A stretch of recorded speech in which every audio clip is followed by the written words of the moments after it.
ॐ अचिन्त्याव्यक्तरूपाय निर्गुणाय गुणात्मने समस्तजगदाधार मूर्तये ब्रह्मणे नमः। ओम श्री गुरुचरणकमलेभ्यो नमः। नमो नमः। नमस्कारः। आप सभी का स्वागत है आज की इस रेखा गणित की कक्षा में। आज हम रेखा गणित की दूसरे अध्याय की प्रथम प्रतिज्ञा का अध्ययन करेंगे। आइए, जैसे हम अभी तक पढ़ चुके हैं, प्रत्येक प्रतिज्ञा के 4 सोपान होते हैं। उन सोपानों में क्रम से है सामान्य उद्देश्य, दूसरा है विशेष उद्देश्य, तीसरा है इति कर्तव्यता और चौथा है उपपत्ति। तो सबसे पहले हम देखते हैं सामान्य उद्देश्य। द्वितीय अध्याय की जो प्रथम प्रतिज्ञा है, इसका सामान्य उद्देश्य क्या कहना चाह रहा है। तो आइए, कहता है कि इसको एक बार संस्कृत में पढ़ लेते हैं, उसके बाद इसका अर्थ मैं आपको बताऊंगा। तो ध्यान दीजिएगा। कह रहे हैं सामान्य उद्देश्य, निर्दिष्ट रेखयोर द्वयोर मध्ये यदि एकस्या इष्टानि खंडानि क्रियन्ते तदा प्रत्येक खंड द्वितीय रेखा घात योगो निर्दिष्ट रेखा द्वय घात समो भवति। इनका मतलब है कहने का कि निर्दिष्ट रेखा द्वयोर मध्य, कोई दो रेखाएं निर्देशित की गई हैं, दी गई हैं, ठीक है। उन दोनों में एक से इष्टानि खंड, उन दोनों रेखाओं में से किसी एक के इष्ट खंड कर दिए जाए, ठीक है। तथा प्रत्येक खंड, उसका जो प्रत्येक खंड द्वितीय रेखा घात योग, उसके जो प्रत्येक खंड होंगे उनकी द्वितीय रेखा के घात के योग जो होंगे वो क्या होंगे, निर्दिष्ट रेखा द्वयोर घात समूह भवति। जो दी गई दो रेखाएं हैं उस चतुर्भुज की, उनके परस्पर गुणा के बराबर होती हैं। तो क्योंकि यहाँ पर दो रेखाओं की बात इसलिए की गई है क्योंकि किसी भी चतुर्भुज को बनाने के लिए चाहे वो, उसमें दो रेखाएं मुख्य होती हैं। विशेषकर वर्ग और आयत और समकोण समानांतर चतुर्भुज जो होते हैं, इनमें क्या होता है कि दो भुजाएं बराबर होती हैं, आमने सामने की भुजाएं परस्पर बराबर होती हैं।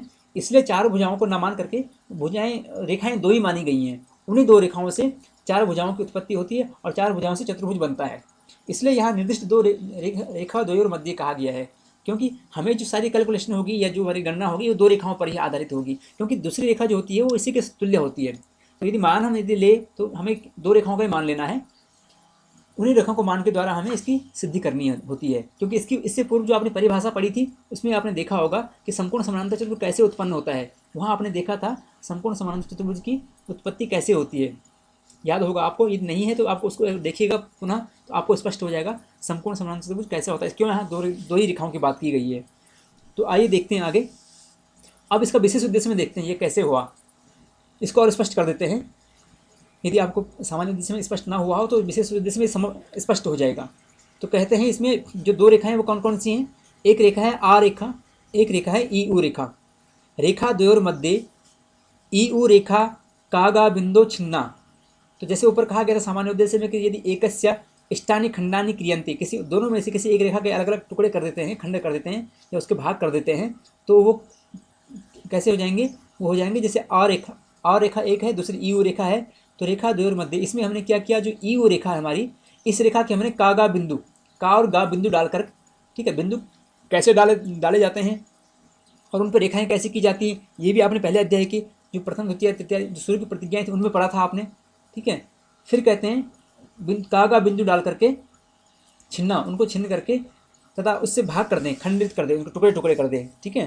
तथा आ ई उ रेखाभ्याम, फिर क्या करें, जो आ ई उ रेखा होंगी, दोनों रेखाएं जो हैं उन दोनों रेखाओं से यदि संपूर्ण समानांतर चतुर्भुज उत्पन्न होते हैं, उन दोनों रेखाओं के द्वारा जो बिंदु डालने पर जो संपूर्ण समानांतर चतुर्भुज उत्पन्न होंगे, ठीक है, वे आ ई का गा और आ गा उ, इस तरह से तीन हमारे पास खंड हो जाएंगे, यानी तीन संपूर्ण समानांतर चतुर्भुज हो जाते हैं।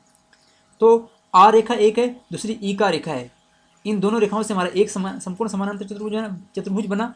दूसरी आ रेखा से ही कागा रेखा करने पर दूसरा संपूर्ण समानांतर चतुर्भुज रेखा बनी। तीसरी जो होगी वो आ रेखा के साथ गाव रेखा जो होगी, इन दोनों के योग से तीसरा संपूर्ण समानांतर चतुर्भुज बना। तो कहते हैं रेखाभ्याम यानी संपूर्ण समानांतर चतुर्भुजान व्युत्पत्स्यन्ते तद्योग तुल्यम भविष्यति। तो कहते हैं कि रेखाभ्याम, इन रेखाओं को करने से, यानी जो संपूर्ण समानांतर चतुर्भुज उत्पन्न होते हैं, तद्योग उनका जो उनके योग के तुल्य ही क्या होता है, उनके योग के तुल्य ही होंगे। अर्थात अब इसको कहते हैं कैसे कैसे होंगे, तो कह रहे हैं कि आ गुणा ई उ, तो आ जो रेखा हमारी है उसको हम ई यू से गुणा करेंगे तो जो हमारा क्षेत्रफल बनेगा हमारा, ठीक है, वह किसके बराबर होगा, वो होगा आ गुणा ए का आगे प्लस आ गुणा आ का आगे और प्लस आ गुणा गा ओ इति सात, ऐसे करके होगा। इन तीनों का योग होगा, तीनों खंडों का, यानी तीनों जो आयत हैं हमारे उनको जोड़ने से क्या होता है हमारा संपूर्ण, यानी जो आ रेखा है ई ओ रेखा है, ये संपूर्ण जो ई बा जो चतुर्भुज बनेगा हमारा, ठीक है, ई बा चतुर्भुज जो बनेगा वह इसका मान हो जाएगा। तो आ गुणा ई यू बराबर हो जाता है हमारा आ गुणा ई का जमा आ गुणा का गा जमा आ गुणा गा ऊ, ये हो जाता है, ठीक है। तो बराबर हो जाएगा आ गुणा ई यू, और यही हमारा क्या होता है ई बा होता है, यानी कि संपूर्ण जो ई बा चतुर्भुज हमारा है उसका योग हो जाता है। अब इसको और आगे देखते हैं यदि इसमें स्पष्ट ना होगा। आपने सामान्य उद्देश्य भी देख लिया, विशेष उद्देश्य भी देख लिया। अब इसका जो है इति कर्तव्यता, यह कैसे कैसे इसका क्षेत्र बना हुआ है, कैसे कैसे किया गया उसको देखते हैं। फिर इसके बाद हम इसका जो चौथा सोपान होता है किसी प्रतिज्ञा को साधने का, कि उसकी उत्पत्ति कैसे हुई, तो वो भी पढ़ेंगे। पहले इसका हम देखते हैं इति कर्तव्यता, यह कैसे कैसे किया गया, इसका जो क्षेत्र है क्षेत्र को समझेंगे। तो इति कर्तव्यता में कहते हैं कि ई उ रेखायाम ई बिंदुतः, अब ये जो ई उ रेखा है क्षेत्र में देखिएगा आपको स्पष्ट दिखाई दे रहा होगा, ई उ रेखायाम जो ई उ रेखा है इस पर क्या है ई बिंदुतः ई चार लंबम विधाया, इस पर हमने क्या किया ई चार लंब किया ई बिंदु से, यानी ई बिंदु जो हमारा है ई चार लंब किया, ठीक है। ये हम लंब किस आधार पे किया, हमने प्रथम प्रतिज्ञा का प्रथम अध्याय का जो 11वीं प्रतिज्ञा थी वहाँ सिखाया गया हमें, वहाँ हमने पढ़ा था कि लंब कैसे किया जाता है, बिंदु से बिंदु मिला करके, ठीक है, उसको आगे बढ़ाया जाता है और तब रेखा का निर्माण होता है। अतः आ रेखा समाना ईपा रेखा कार्या, इसी प्रकार हमने जो हमारी दूसरी रेखा थी हमारी, क्योंकि दो रेखाओं के द्वारा संपूर्ण समानांतर चतुर्भुज बनता है, तो ई ओ रेखा तो ये है। तो अब हमें जो ई चार रेखा जो है जो निर्दिष्ट दी हुई जो रेखा है हमारी वो कौन सी रेखा है, वो आ रेखा है। तो उस आ रेखा के बराबर हमने क्या किया ई पा रेखा को बनाया, ठीक है। तो अब हमारे पास दोनों रेखा हो गई, ई पा रेखा भी हो गई और ई यू रेखा भी हो गई। अब इन दो रेखाओं ये दो रेखाएं हो गई तो हमारा संपूर्ण समानांतर चतुर्भुज बन गया, क्योंकि किसी भी संपूर्ण समानांतर चतुर्भुज की उत्पत्ति जो होती है वो दो ही रेखाओं से होती है, ठीक है। ये दो रेखाओं से हमारी संपूर्ण समानांतर चतुर्भुज की उत्पत्ति हो गई। ई पा रेखा हमने किस आधार पर की, हमने ई पा रेखा हमने की प्रतिज्ञा नंबर 1 पहले अध्याय की तीसरी प्रतिज्ञा के आधार पर हमने ई पा रेखा को किया, ई से लेकर के पा तक, क्योंकि हमारे पास रेखा ई से लेकर चा तक थी, हमें ई से लेकर पा तक करनी थी, क्योंकि ई पा हमें आ रेखा बनानी थी, वहाँ पर आ रेखा के बराबर खींचना था। तो आ रेखा के बराबर दूसरी रेखा यदि खींचनी हो तो हमने प्रतिज्ञा नंबर 1 पहले अध्याय की तीसरी प्रतिज्ञा के आधार पे खींची है, तो वो हमारे पास जो बनी है ई से लेकर पा तक बनी है। फिर कहते हैं आगे ई उ समानांतरा पा बा रेखा कार्या, ई उ जो रेखा हमारी ये वाली प्रथम रेखा जो थी निर्देशित की गई पहली वाली जो रेखा थी उसके समानांतर हमने क्या किया पा बा रेखा की, ठीक है। अब ये हम किस आधार पे कर रहे हैं पा बा रेखा, पूरे चतुर्भुज हम कैसे बना रहे हैं ये आपने परिभाषा में इससे पहले जो वीडियो डाला था उसमें देखा होगा आपने, ठीक है। पा बा रेखा कार्य, यह हमने ए पहली प्रतिज्ञा के जो 31वें प्रतिज्ञा पहले अध्याय की जो 31वीं प्रतिज्ञा है उसमें भी यह बताया गया है। फिर कहते हैं ईपा समानांतरा का मा गा ला उबा रेखा विधिया, अब जो ईपा रेखा है इसी के समानांतर हमने क्या किया जो छिन्न प्रदेश थी हमारे जो बिंदु हमने बनाए थे ई यू रेखा पर, उससे हमने क्या किया रेखाएं बनाई। कौन कौन सी रेखा बनाई, का से लेके मा तक, गा से लेके ला तक और ऊ से लेकर के बा तक रेखा विधिया, ये रेखाएं बनाई। तो इससे स्पष्ट हो गया हमारा संपूर्ण समानांतर चतुर्भुज बन गया और उसके खंड भी हो गए। इससे करने से हमारे पास क्या हुए, हमारे पास तीन संपूर्ण समानांतर चतुर्भुज उत्पन्न हो गए। कौन कौन से, पहला ईमा, दूसरा काला, चौथा गावा। अब आगे कहते हैं यह तो स्पष्ट हो गया, कहते हैं कि उत्पत्ति, इसकी उत्पत्ति कैसे हुई, ठीक है। तो उत्पत्ति में कहते हैं कि ई बा संपूर्ण समानांतर चतुर्भुजम अस्ति, जो ई से लेकर के बा तक जो है इस कर्ण रेखा के द्वारा जो बनता है वो क्या हमारा है ई बा संपूर्ण समानांतर चतुर्भुज है हमारा, अर्थात आयत क्षेत्रम अस्ति, यही हमारा क्या है आयत क्षेत्रम है, ठीक है। अब कह रहे हैं आयत क्षेत्रम अस्ति इदम क्षेत्रम ई मा का ला गा बा, इसमें क्या है हमारे पास तीन संपूर्ण समानांतर चतुर्भुज हैं, ये तीन आयत हैं हमारे। कौन कौन से, ई मा का ला और गा बा, ये हैं आयतानाम योग तुल्यम। इन तीनों का जो योग होता है वो किसके बराबर होता है? कहते हैं योग तुल्यम। किसके योग के बराबर होता है? ई बा, यानी ई से बा के बराबर होता है। जब इन तीनों खंडों का योग जो हमारा ई बा के बराबर होता है, ठीक है, तो कहते हैं कि ई बा आयतम ई पा। तो ई बा जो होगी हमारे वो कैसे होगी? हमारी ई बा आयत जो होता है हमारा वो कैसे होता है? ई पा ई उ रेखाभ्याम उत्पद्यते। ई पा ई पा और ई उ, ये दो दो रेखाएं जो हैं इन दो रेखाओं से होता है। क्यों? क्योंकि हमने कोई भी संपूर्ण समानांतर चतुर्भुज जो होता है या कोई आयत जो होता है वो दो ही रेखाओं से निर्मित होता है। तो ई पा और ई उ से हुआ, ठीक है।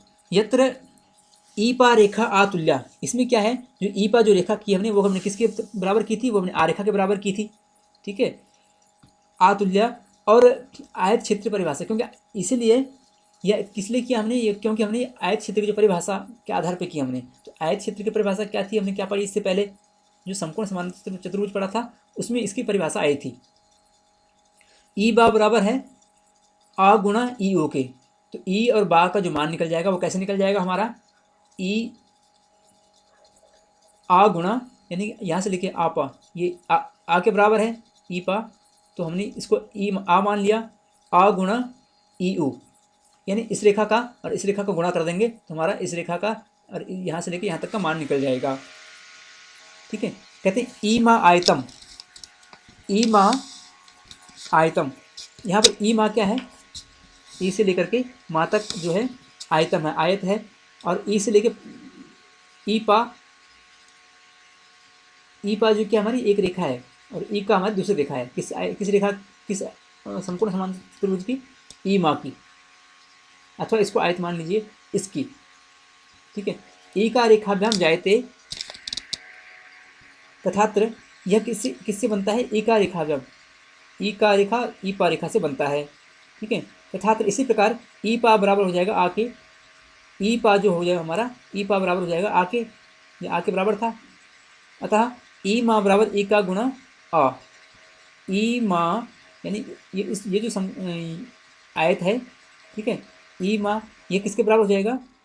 ई का गुणा आ, ई का गुणा आ, अर्थात ई पा, यानी इस रेखा का गुणा इस रेखा का गुणा हमारा क्या निकल जाएगा? ई मा निकल जाएगा। अब इसको और स्पष्ट करते हैं आगे। ऐसे दो त्रिभुज हमारे, दो आयत और बचे हैं, उन वो यही प्रक्रिया उनमें भी लागू होगी। तो कहते हैं काला आयतम, जिसमें का और ला से, का से ला लेकर ला तक का जो हमारा क्षेत्रफल होगा इस आयत का, ठीक है, तो वो कैसे होगा?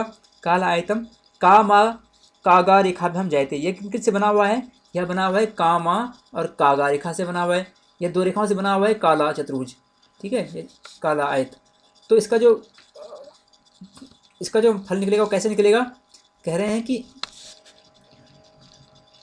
का मा बराबर ई पा के है, का से लेकर मा तक जो मान है वो ई और पा के बराबर है इसका मान, ठीक है। तो ई पा बराबर है आ के और ई पा जो है वो आ के बराबर है, ठीक है। तो चतुर्भुज काला जो है हमारा वो किस आ गुणा कागा हो जाएगा। चतुर्भुज काला जो हमारा है, यानी कि का से लेकर ला तक का जो चतुर्भुज हमारा है, ये जो मान है हमारा, यह इसका फल कैसे कैसे निकालेंगे? का मा, इसका निकालेंगे हम कैसे? का ग गुणा आ, ये जो रेखा है, क्योंकि ये रेखा का मा के बराबर है, ठीक है, इसलिए हम इस रेखा का गुणा करें, इस रेखा का गुणा करें, अथवा इस रेखा को गुणा करें और इसके साथ आ रेखा का जो निर्दिष्ट रेखा जो थी हमारी दी गई रेखा थी उसका कर लें, ठीक है। तो क्या हो जाएगा हमारा? इसका का ला का मान निकल जाएगा। अब इसी प्रकार कहते हैं एवं मेवा गा बा आयत क्षेत्रम अपी। इसी प्रकार जो हमारा तीसरा क्षेत्र है गा बा, यह भी इसी प्रकार है। इसमें क्या किया है? आ गुणा गाओ किया हुआ है। तो आ जो रेखा है हमारी वो कौन सी रेखा है? वो ये रेखा है। और ये रेखा किसके बराबर है? ई पा के बराबर है। और ई पा किसके बराबर हो जाएगी? गाला के बराबर हो जाएगी। तो गा उ गुणा आ कर देंगे तो क्या निकल जाएगा? गा बा का मान निकल जाएगा, ठीक है, गा बा का मान निकल जाएगा। तो इस प्रकार से हमारा किसका मान गा समानम सिद्धि, इस प्रकार से हमारा इन दोनों का मान निकल जाता है, ठीक है। इससे स्पष्ट होता है कि यह आयत जो है वो इसके बराबर है, ठीक है। ये परस्पर आयत क्या है? आपस में एक दूसरे के बराबर है। अतः कोण, अतः आ गुणा ई यू। अब संपूर्ण का यदि मान निकालना हो हमें ई से लेके बा तक का मान, तो कैसे निकालेंगे? तो ई से बा तक का जो मान बताया गया है वो कहते हैं कि आ गुणा ई यू। तो आ रेखा ये हमारी है, और आ जो रेखा है वो किसके बराबर है? ई पा के बराबर है। तो ई पा का ले लें अथवा आ को ले लें, तो बात तो एक ही है। तो आ गुणा ई ऊ, ठीक है, आधार गुणा ये, यानी एक भुजा ये है, एक भुजा ये, इन दोनों भुजाओं गुणा कर लेंगे आपस में, तो इसका आ से लेकर बा तक का मान निकल जाएगा। ठीक है, ये तो संपूर्ण का मान निकल गया। लेकिन यदि अलग अलग निकालना हो तो कैसे निकालेंगे हम, कैसे निकलेगा? तो कह रहे हैं कि आ गुणा कामा, आ गुणा ई पा, ठीक है, देखिए यहाँ किया हुआ है आ गुणा ई यू, ये आ गुणा ये वाला लिखा है आ गुणा ई यू, ठीक है, प्लस बराबर हो जाएगा किसके? आ गुणा ई का के। तो आ गुणा ई का के प्लस आ गुणा का गा के प्लस आ गुणा गा ओ के। इन तीनों का जो योग हो जाएगा वो क्या किसके बराबर हो जाएगा? ई बा के बराबर हो जाएगा। ठीक है, तो स्पष्ट हो गया इससे, ठीक है ना, स्पष्ट हो गया होगा। क्योंकि कोई भी संपूर्ण समानांतर चतुर्भुज जो बनता है या कोई आयत बनता है या कोई जो वर्ग बनता है वो कैसे बनता है? दो भुजाओं से बनता है। तो यदि इसके हमने बराबर खंड कर भी दिए हैं तो हमारा जो इसको निकालने का, खंड करने के बाद अलग अलग हम इसका फल निकालेंगे, क्षेत्रफल कैसे निकलेगा हमारा? या तो हम इन तीनों खंडों को अलग अलग कर दें और उनको आ रेखा से गुणा कर दें, ठीक है, और फिर उनको जोड़ दें, अथवा ई से लेकर के बा तक का जो मान पूरे का निकालना हो हमें तो कैसे करेंगे हम? आ गुणा ई यू कर देंगे, तब भी हमारा इसका मान निकल जाएगा। अब इसकी समानता दिखानी थी तो ये चतुर्भुज इसके बराबर है, ये इसके बराबर है। यहाँ भले ही आपको स्पष्ट नहीं दिखा रहे, एक कोई बड़ा दिखाई दे रहा है, कोई छोटा दिखाई दे रहा है, लेकिन ये मान की दृष्टि से एक होंगे, तभी इनका मान ऐसे इस सूत्र से निकल पाएगा। तो यहाँ कहने का मतलब है कि इनका मान सब बराबर है, परस्पर तुल्य हैं, ठीक है ना। तो आइए इस आधार पर यदि करेंगे तो आप किसी भी चतुर्भुज का क्षेत्रफल निकाल लेंगे, और आप किसी भी एक रेखा को खंडित करके उसको आधार पर हम कर सकते हैं। कोई ज़रूरी नहीं है कि हमने यहाँ पर ई यू रेखा को ही हमने इसी के हमने 3 भाग किए। यदि हम इसको आधार मान लेते, आ ई पा के बराबर है, तो यदि ई पा को भी मान लेते और इसके हम खंड कर लेते, तब भी हम इसी प्रक्रिया के द्वारा निकालते, तब भी हमारा उत्तर सही निकलता। ठीक है, तब भी प्रतिज्ञा सिद्ध होती है, तब भी उत्तर निकाला जा सकता है। तो ठीक है, आपको विषय समझ आया होगा, और बहुत कठिन नहीं है। अभी अभी शुरुआत में ही चल रहे हैं हम लोग।